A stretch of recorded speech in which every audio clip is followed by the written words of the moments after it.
Good morning students, Martin Luther college আয়োজিত online ক্লাসে তোমাদেরকে সুস্বাগতম জানাচ্ছি।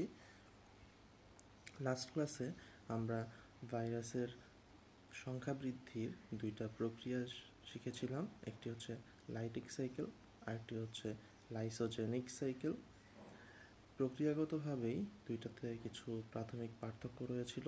একটাতে যেমন লাইটিক সাইকেলে সেল রাপচার হয়, অর্থাৎ সেলটা ভেঙে যায়, কিন্তু লাইসোজেনিক সাইকেলে সেলটা ভেঙে যায় না, পরবর্তীতে সে সংখ্যা বৃদ্ধির সময় পুনরায় লাইটিক সাইকেলে গমন করে এবং সংখ্যা বৃদ্ধি ঘটায়। এবং একটিতে জেনেটিক রিকম্বিনেশন বা জেনেটিক মিউটেশন যেটাই হোক, মূলত দুইটা ডিএনএ, ভাইরাল ডিএনএ আর ব্যাকটেরিয়াল ডিএনএ মিলিত হয়ে একটি নতুন ডিএনএর সমন্বিত রূপ হয়, যাকে আমরা প্রোফাজ নামে চিনেছিলাম। লাইসোজেনিক চক্রে দেখেছিলাম এই ঘটনাটি, কিন্তু লাইটিক সাইকেলে মূলত ব্যাকটেরিয়াল ডিএনএটি নষ্ট হয়ে গিয়েছিল এবং ভাইরাল ডিএনএটি নিজেই আধিপত্য বিস্তার করে ভাইরাল অসংখ্য দৈহিক কাঠামো গঠন করেছিল। তো এরকম বেশ কিছু পার্থক্য ছিল। তো আজকে মূলত আমরা ভাইরাসের অর্থনৈতিক গুরুত্ব নিয়ে পড়ালেখা করব। তো চলো শুরু করি। ভাইরাসের অর্থনৈতিক গুরুত্বের কথা যদি আমি চিন্তা করতে চাই, তাহলে প্রথমেই বলবো ভাইরাসের উপকারী দিকের চাইতে অপকারী দিকের সংখ্যাটাই বেশি। এ কারণে দেখা যায় যে আমরা ভাইরাসের অপকারী দিক নিয়েই প্রথমে পড়ব। মূলত ভাইরাসের আক্রমণের ফলে মানুষের অন্ধত্ব, পঙ্গুত্ব, এমনকি অকাল মৃত্যু পর্যন্ত হতে পারে। কিন্তু একইভাবে দেখা যায় যে ভাইরাস শুধুমাত্র মানুষেরই নয়, অন্যান্য জীবজন্তু, উদ্ভিদের পর্যন্ত রোগ সৃষ্টি করতে পারে। চলো অপকারী দিকগুলো ক্যাটাগরাইজ করে আমরা পড়ি। প্রথমেই মানব দেহে রোগ সৃষ্টি। মানব দেহে অসংখ্য ভাইরাস জনিত রোগ রয়েছে। বসন্ত, হাম, পোলিও, জলাতঙ্ক, influenza, herpes, dengue, chikungunya, viral hepatitis, Kaposi sarcoma ইত্যাদি মারাত্মক রোগগুলো হয়ে থাকে এই ভাইরাসের মাধ্যমে। উদ্ভিদের ক্ষেত্রেও দেখা যায় যে অসংখ্য রোগ আছে, যেমন মোজাইক রোগ সিমের, অথবা আমরা কিছুদিন আগে টোবাক্কো মোজাইক ভাইরাস পড়েছিলাম, যা কিনা টোবাক্কো পাতার বা তামাক পাতার যেই মোজাইক রোগের জন্য দায়ী। এছাড়া আলুর লিফ রোল বা পাতা কুঁচকে যাওয়ার জন্য দায়ী একটি ভাইরাস রয়েছে। পেঁপের রিং স্পট, পেঁপের leaf curl virus, chlorosis virus, ধানের ট্রুঙ্গু রোগ সহ প্রায় 300 উদ্ভিদ রোগ ভাইরাসের মাধ্যমে ঘটে থাকে। এতে ফসলের উৎপাদন বিপুলভাবে ক্ষতিগ্রস্ত হয়। বিভিন্ন প্রাণীর ক্ষেত্রেও এ সকল রোগ, ভাইরাসজনিত রোগ দেখা যায়, যেমন গরুর বসন্ত, গরু, ভেড়া, ছাগল, মহিষ ইত্যাদি প্রাণীর ফুট অ্যান্ড মাউথ রোগ, এবং অর্থাৎ এদের পা এবং মুখে বিশেষ ধরনের ক্ষত রোগ, যেটাকে অনেকে আমরা খুরা রোগও বলে থাকি। এছাড়াও কুকুর বিড়ালের দেহে জলাতঙ্ক রোগ। মানুষের দেহেও অনেক সময় জলাতঙ্ক রোগ হয় কুকুর বিড়ালের কামড়ে। আসলে সেটা কুকুর বিড়ালটি যদি জলাতঙ্ক আক্রান্ত হয়ে থাকে, তাহলে সেই কুকুর বিড়ালের কামড়ে মানুষেরও জলাতঙ্ক হতে পারে। তো এই সকল রোগ হচ্ছে ভাইরাস দিয়েই হয়ে থাকে। ইভেন ব্যাকটেরিয়া পর্যন্ত ধ্বংসপ্রাপ্ত হয় এই ভাইরাসের আক্রমণের ফলে। অসংখ্য ফাজ ভাইরাস আছে, যা কিনা মানুষের অনেক উপকারী ব্যাকটেরিয়াকেও ধ্বংস করে ফেলে। এছাড়া আরও কিছু অনেক আলোচিত এবং কঠিন অসুখ রয়েছে বা রোগ রয়েছে, যা ভাইরাসের জন্য হয়ে থাকে। চলো সেগুলোর নাম দেখি। প্রথমেই যে ভাইরাসের কথা বলা হয়েছে এখানে, সেটা হচ্ছে এইডস রোগ। এইডস রোগটি মূলত হচ্ছে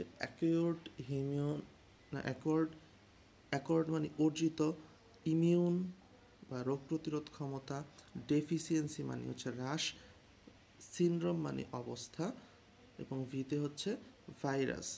তো এটাকে একত্রে বলে হচ্ছে acquired immuno deficiency syndrome virus.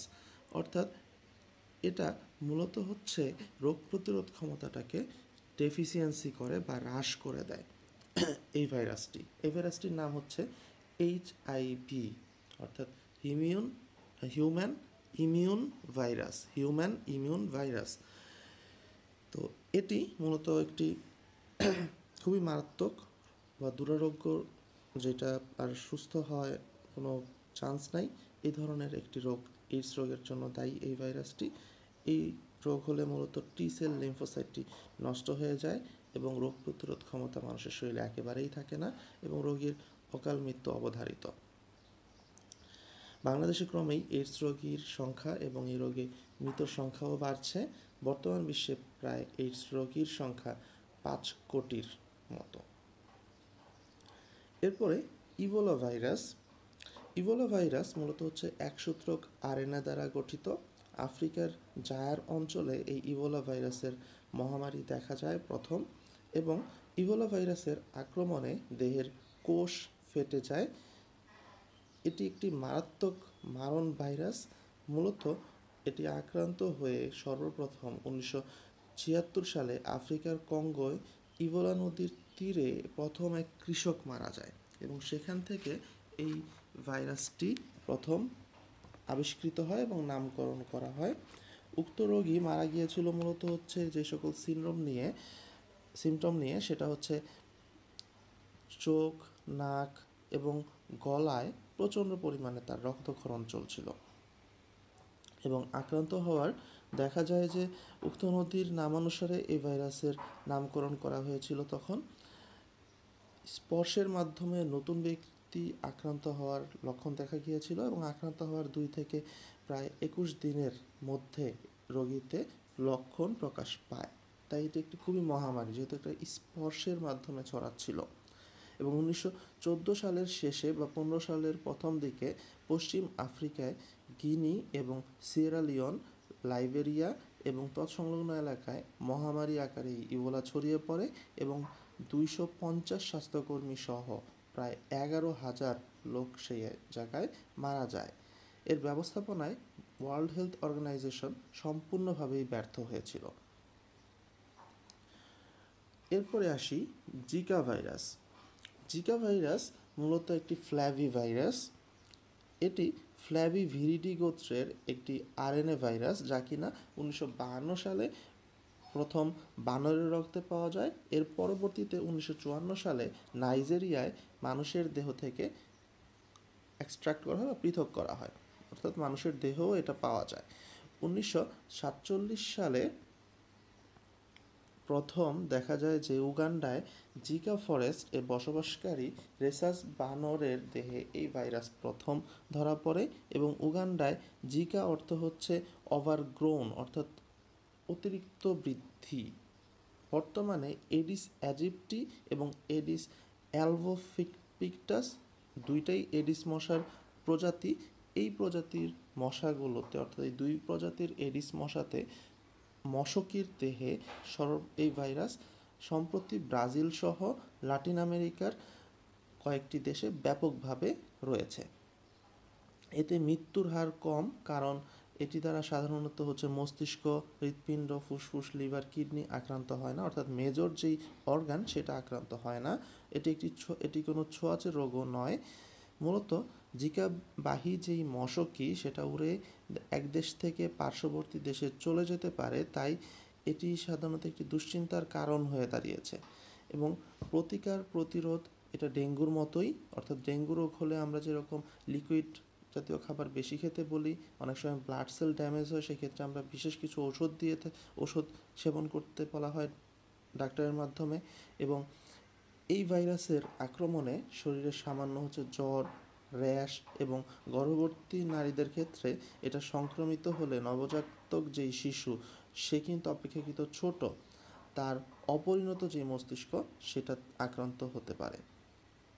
এছাড়া দেখা যায় এটা হলে চক্ষু লাল হয়ে যায়, মাংসপেশিতে ব্যথা হয়, মাথা ব্যথা হয়, দেহে ফুসকুড়ি ওঠে, কিছুটা মারাত্মক সিচুয়েশনে চলে যায় যখন হচ্ছে ঠিকমতো চিকিৎসা নেওয়া না হয়। তো এগুলো হচ্ছে সিমটম। তো চিকিৎসকের ভাষায় এই সকল ত্রুটি, এই যে মস্তিষ্কে দেখা যায় অপরিণত হয়ে যায় একটা নবজাতক শিশুর, এটাকে মূলত হচ্ছে মাইক্রোসেফালিও বলা হয়ে থাকে। ব্রাজিলে সম্প্রতি এর ত্রুটিযুক্ত নবজাতক জন্মানোর তথ্য সবচাইতে বেশি দেখা গিয়েছে। জিকার আক্রমণের ঝুঁকিতে থাকা এলাকাগুলোর মধ্যে সবচাইতে এগিয়ে রয়েছে দক্ষিণ আমেরিকার দেশগুলো, এবং এ অঞ্চলে এরই মধ্যে মহামারী আকারে ছড়িয়ে পড়েছে এই জিকা ভাইরাস। এছাড়া আফ্রিকা এবং এশিয়া মহাদেশের অধিবাসীরাও সংক্রমণের ঝুঁকিতে রয়েছে। 2016 খুবই রিসেন্টলি, এই 2016 সালের মার্চ মাসে বাংলাদেশের চট্টগ্রাম জেলায় 67 বছর বয়সী এক মহিলার রক্তে এই জিকা ভাইরাসের সন্ধান পাওয়া গিয়েছে, এবং যুক্তরাষ্ট্রের পুয়ের্তো রিকো অঞ্চলে জিকা ভাইরাসের আক্রান্ত 600 জন রোগীর মধ্যে প্রথম একজন রোগী 2016 সালের ফেব্রুয়ারি মাসে মৃত্যুবরণ করে। তার মানে এটাও একটি মারাত্মক রোগ এবং শিশু বাচ্চাদের জন্য খুবই মারাত্মক, যা কিনা মাইক্রোসেফালি নামক রোগের জন্য দায়ী। এছাড়া নিপা ভাইরাস, এটা শীতকালে খুবই প্রচলিত আমাদের কাছে, সেটা হচ্ছে খেজুরের রসে নিপা ভাইরাস থাকে, এটা আমরা সচরাচরই বলে থাকি। এটা মূলত একটি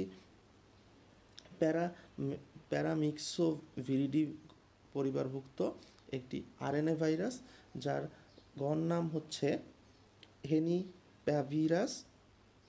1999 সালে মালয়েশিয়ার একটি শূকরের খামারে প্রথম ধরা পড়লেও দ্রুত এটি দক্ষিণ এশিয়ায় ছড়িয়ে পড়ে। মূলত বাদুড় এই ভাইরাসটির বাহক, এবং কাঁচা খেজুরের রসের মাধ্যমে এই ভাইরাস মানবদেহে সংক্রামিত হতে পারে বা হয়। এই কারণে আমরা খেজুরের রস খাওয়ার সময় খুবই সাবধান বা চিন্তিত ভাবে এই রিস্কটা নিয়ে খেতে হবে যদি খাই, এবং না খাওয়াটাই বেটার। এই ভাইরাসের আক্রমণে শ্বসন জটিলতায় মানুষসহ গৃহপালিত পশু পাখির মৃত্যু পর্যন্ত করতে পারে, খুবই মারাত্মক একটা ঘটনা।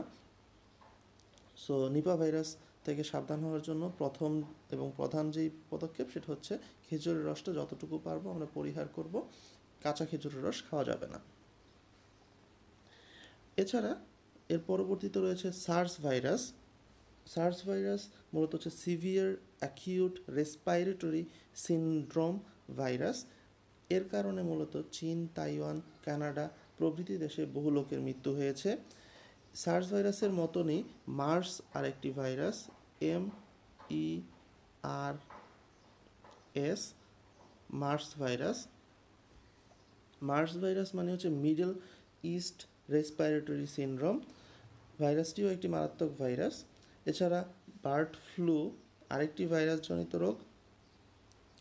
2008 সালে বাংলাদেশ এবং পশ্চিমবঙ্গে কিন্তু বার্ড ফ্লু মহামারী আকার দেখা দিয়েছিল।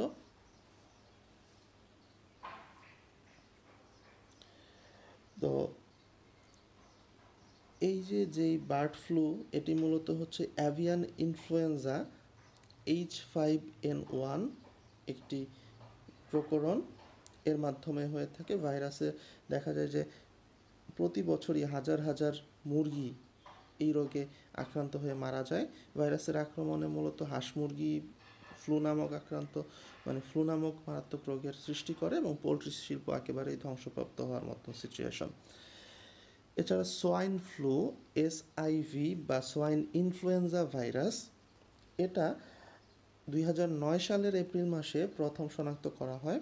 এটি ইনফ্লুয়েঞ্জা ভাইরাসের দেখা যায় যে সাবটাইপ, ইনফ্লুয়েঞ্জা ভাইরাসেরই একটি মতনই একটি ভাইরাস। এই কারণে এই ফ্লুটি ঘটে থাকে। এই ভাইরাস দ্বারা মানুষ সহ অন্যান্য কিছু প্রাণী আক্রান্ত হয়। 2015 সালের ফেব্রুয়ারি মাসেই দেখা যায় হচ্ছে ভারতে প্রচুর লোক, প্রায় 2100 লোক মারা যায় এবং 34,000 মানুষ আক্রান্ত হয়। বিশ্বায়নের যুগে আসলে কোনো রোগ এক জায়গায় সীমাবদ্ধ থাকে না, খুব দ্রুত বিস্তার ঘটে, এবং মেক্সিকো থেকে সারা বিশ্বে এটা প্রথম এই সোয়াইন ফ্লু ভাইরাসটি ছড়িয়ে পড়ে। হ্যাপাটাইটিস বি ভাইরাস, এটা খুবই পরিচিত আমাদের, যে এটার হলে মানুষের মূলত হচ্ছে লিভার ক্যান্সার হয়, বা প্যাপিলোমা ভাইরাস দিয়ে মূলত হচ্ছে অ্যানোজেনিটাল বা জরায়ুর মুখে এই ক্যান্সার হয়ে থাকে। অনেক সময় দেখা যায় হার্পিস সিমপ্লেক্স দিয়ে যেই ক্যাপোসি সার্কোমা নাম ইত্যাদি মারাত্মক রোগ হয়ে থাকে বলে ধারণা করা হয়ে থাকে। এছাড়া রয়েছে সর্দি জ্বর, এটি খুবই প্রচলিত এবং পরিচিত একটি অসুখ। দেখা যায় ঠান্ডা হলেই শীতের কালেই মানুষের এই সর্দি জ্বর খুবই কমন। বিভিন্ন প্রকৃতির অনেকগুলো ভাইরাসের জন্য মূলত দায়ী থাকে, তাই এর জন্য কোনো ভ্যাকসিন তৈরি করা সম্ভব হয়নি আজ পর্যন্ত। সাধারণত এটাতে কোনো মানুষ সাধারণত মারা যায় না বা মৃত্যুর রেকর্ড খুবই কম। দ্যাটস ওয়াই এখানে ভাইরাস বা ভ্যাকসিন তৈরি করার জন্য তোড়জোড়ও খুব যে বেশি ছিল তাও না। সম্প্রতি সর্দি জ্বর নিয়েই হচ্ছে এই করোনা ভাইরাসটা রয়েছে, এটিও one kind of flu virus. তো এই ভাইরাসের জন্য রিসেন্টলি ভ্যাকসিন আবিষ্কৃত হয়েছে, আশা করি তোমরা ভ্যাকসিনটির কার্যকারিতা খুব রিসেন্টলি দেখতে পাবা, অনেকেই ভ্যাকসিন নিচ্ছেন। এরপরে রয়েছে চিকুনগুনিয়া। চিকুনগুনিয়া এটি এক প্রকার আরএনএ ভাইরাসজনিত জ্বর। এই ভাইরাস আলফা গোত্রভুক্ত এবং এডিস অ্যাজিপ্টি এবং এডিস অ্যালবোপিক্টাস মশকি দ্বারাই মূলত হচ্ছে এই ভারতীয় উপমহাদেশে এই রোগটি ছড়ায়।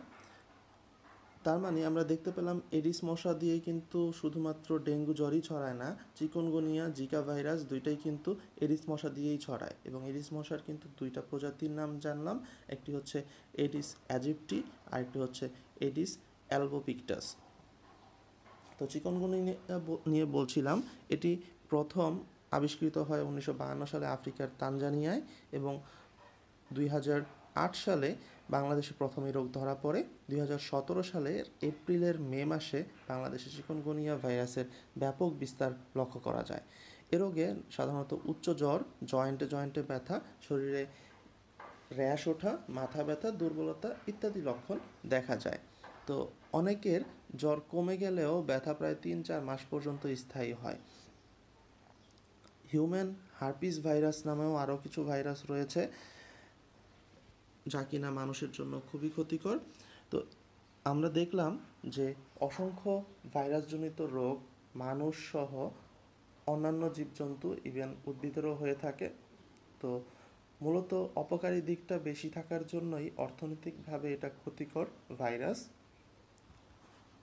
কিন্তু অর্থনৈতিকভাবে আমাদের ক্ষতি করে বিধায় এটা থেকে আমাদের বেঁচে থাকার চেষ্টা করা উচিত এবং সমস্ত ধরনের সাবধানতা অবলম্বন করা উচিত বলেই আমি মনে করি। এরপর চলো আমরা দেখি ভাইরাসের কিছু উপকারী দিক। ভাইরাসের উপকারী দিকের মধ্যে সবচাইতে প্রথম এবং প্রধান যে উপকারী দিক রয়েছে সেটি হচ্ছে টিকা হিসেবে বা টিকা তৈরিতে সহায়তা করা। মূলত বসন্ত, পোলিও, প্লেগ, জলাতঙ্ক যে সকল রোগ এই ভাইরাস দ্বারা হয়ে থাকে সেই সকল রোগের টিকা তৈরিতেও কিন্তু ভাইরাসটি সহায়তা প্রয়োজন পড়ে। মূলত ভাইরাস দিয়েই এই টিকাগুলো, প্রতিষেধক টিকাগুলো তৈরি করা হয়। ভাইরাস থেকে মূলত হচ্ছে জন্ডিস রোগের টিকাও তৈরি করা হয়। এছাড়া কলেরা, টাইফয়েড, আমাশয় ইত্যাদি রোগের ঔষধ হিসেবে বিভিন্ন ব্যাকটেরিওফাজ ভাইরাস ব্যবহার করা হয়ে থাকে। ভাইরাসকে বর্তমানে বহুল আলোচিত জেনেটিক প্রকৌশলের বাহক হিসেবে ব্যবহার করা হয়, কারণ আমরা জানি ভাইরাসের গঠনের মধ্যে রয়েছে প্রোটিন এবং ভেতরে আছে নিউক্লিক অ্যাসিড। সেই নিউক্লিক অ্যাসিডটি খুব সহজেই জেনেটিক প্রকৌশলে জেনেটিক রিকম্বিনেশন বা লাইসোজেনিক সাইকেলে প্রোফাজ তৈরি করে, যাতে কিনা নতুন ভাইরাস, নতুন ডিএনএ বৈশিষ্ট্য পাওয়া যায়। তাই জেনেটিক প্রকৌশলে ভাইরাস একটি খুবই প্রয়োজনীয় বাহক হিসেবে ব্যবহৃত হয়ে থাকে। ক্ষতিকারক ব্যাকটেরিয়া নিয়ন্ত্রণেও ভাইরাস ব্যবহার করা হয়। কতিপয় ক্ষতিকারক কীটপতঙ্গ দমনে ভাইরাসের ভূমিকা উল্লেখ করার মতন যুক্তরাষ্ট্রে দেখা যায় যে এনপিভি মূলত হচ্ছে নিউক্লিয়ার পলিহাইড্রোসিস ভাইরাস, এটাকে কীটপতঙ্গ নাশক হিসেবে প্রয়োগ করা হয়। মূলত এই ভাইরাসটি দিলে কীটপতঙ্গ আক্রান্ত হয়ে কীটপতঙ্গ সেখানে থাকে না বা মারা যায়, তাই এটি কীটপতঙ্গ দমনে এই ভাইরাসের ভূমিকা উল্লেখ করার মতন। এছাড়া ফাজ ভাইরাস ব্যাকটেরিয়াকে ধ্বংস করে এবং ব্যাকটেরিয়াজনিত যেই রোগের হাত থেকে অনেক মানুষকেই রক্ষা করে থাকে। টিউলিপ ফুলের সৌন্দর্য বৃদ্ধি এটি আরেকটি গুরুত্বপূর্ণ কাজ যা ভাইরাসের মাধ্যমেই হয়ে থাকে। মূলত লাল টিউলিপ ফুলের ভাইরাস আক্রমণের জন্য এর মধ্যে সাদা সাদা লম্বা দাগ পড়ে, একে ব্রোকেন টিউলিপ বলা হয়, যার কারণে ফুলের সৌন্দর্য আরও বৃদ্ধি পায় এবং ফুলের মূল্যটাও বেড়ে যায়। অস্ট্রেলিয়ায় খরগোশের সংখ্যা একসময় অস্বাভাবিকভাবে বেড়ে গিয়েছিল। এর ফলে ফসলের অসংখ্য ক্ষতি হয়েছিল এবং এই যে একটি মিক্সো ভাইরাস, এই ভাইরাসটি দ্বারা মূলত খরগোশকে নিধন করা হয়েছিল এবং খরগোশের সংখ্যা দমন করা হয়েছিল, অর্থাৎ কমানো হয়েছিল এবং এভাবে ফসল বাঁচানো হয়েছিল। এটিও ভাইরাসের একটি উপকারী দিক ছিল। তো সর্বোপরি আমরা যদি আলোচনার শেষের দিকে চলে এসেছি আজকে, ভাইরাসের মূলত রোগ নিয়ন্ত্রণ যেরকম করে, রোগ তৈরিটাও কিন্তু ভাইরাসই করে থাকে। তো এই যে রোগ নিয়ন্ত্রণ, এটা হচ্ছে মূলত দুইটা প্রক্রিয়ার মাধ্যমে করা হয়। উপকারী দিকে আমরা এতগুলো টিকার কথা বললাম, বা জেনেটিক প্রকৌশলের কথা বললাম, বা কীটপতঙ্গ বা অপকারী পেস্ট যেটা, এটা নিয়ন্ত্রণের কথা বললাম। এই নিয়ন্ত্রণটা মূলত দুইটা উপায়ে করা হয়। একটা হচ্ছে ভ্যাকসিনেশন বা টিকা প্রদান, এর মাধ্যমে মানব দেহে বা জীব দেহে ইমিউন সিস্টেম শক্তিশালী করা হয়। আরেকটি হচ্ছে টিকা প্রদান হলো প্রতিরোধ ব্যবস্থা, এটা মূলত। আরেকটি হচ্ছে অ্যান্টিবায়োটিক বা অ্যান্টিভাইরাল ঔষধ তৈরি করা, যা দিয়ে রোগের অগ্রযাত্রা রোধ করা হয়। ইন্টারফেরন মূলত হচ্ছে একটি অ্যান্টিভাইরাস ড্রাগ বা ঔষধ, অর্থাৎ ভাইরাসের বিরুদ্ধে যেই অ্যান্টিভাইরাস বা অ্যান্টিভাইরাল ঔষধ, সেটাকে বলা হয় হচ্ছে ইন্টারফেরন।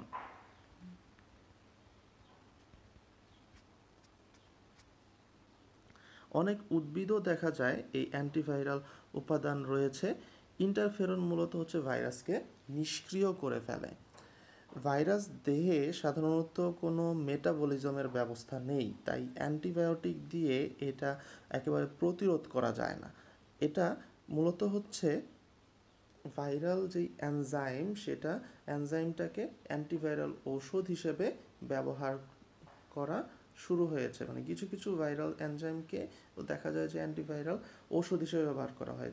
ঠিক যেভাবে আমরা যে টিকার কথা বললাম বা ভ্যাকসিনেশন কথা বললাম, এটাতে কিন্তু ভাইরাসের গঠনগত কিছু উপাদান, মূলত জেনেটিক যেই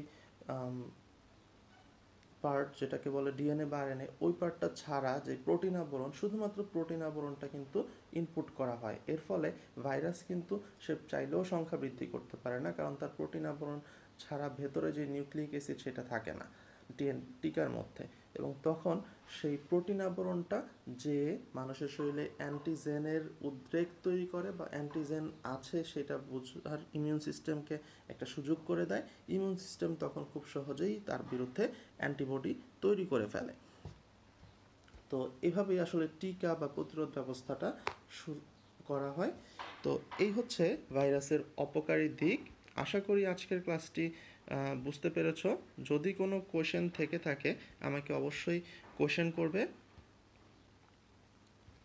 এবং যদি কোনো টপিক না বুঝে থাকো সেটা বলে দিবে, আগামী ক্লাসে আমি অবশ্যই বুঝিয়ে দিব। তোমাদের সুস্থ দেহ এবং সুস্থ জীবন কামনা করছি, যাতে ভাইরাস থেকে আমরা সবাই বেঁচে থাকতে পারি এবং সকল ধরনের সাবধানতা অবলম্বন করতে পারি।